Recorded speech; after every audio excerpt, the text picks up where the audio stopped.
now radio talk show host Mark Simone. Mark, thanks for joining us tonight. So there are reports that Lisa Bloom had a business relationship with Harvey Weinstein that went beyond your lawyer-client relationship, that he was working to develop a project based on a book she wrote. Have you heard any indication she plans to give that money back? Well, it's like, remember Hillary Clinton said when asked about giving the donation back, she said there's nobody to give it back to. So she may use the same excuse. You know, how do you know when you hit rock bottom? When your own company fires you, when your company has to change the name, when the Academy throws you out? I think it's when Lisa Bloom has to leave because you're hurting her reputation. That is it. So, I mean, I agree with you completely about Lisa Bloom, and I've watched this for years, and she's for hire. She's, you know, someone who has no moral authority, from what I can tell. And yet she is taken seriously by virtually every news outlet out there as a voice of authority on the abuse of women, as a moral voice.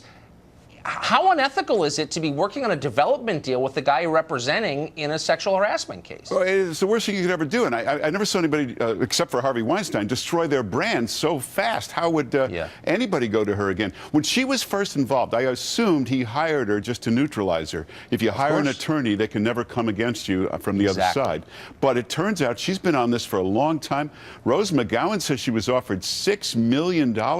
That's an amazing amount of money. That's how seriously they took this. Harvey is famous for years for offering editors, whoever, screen deals, development deals. Noel Oppenheim, am I not mistaken that he's a screenwriter who probably might be looking for a deal?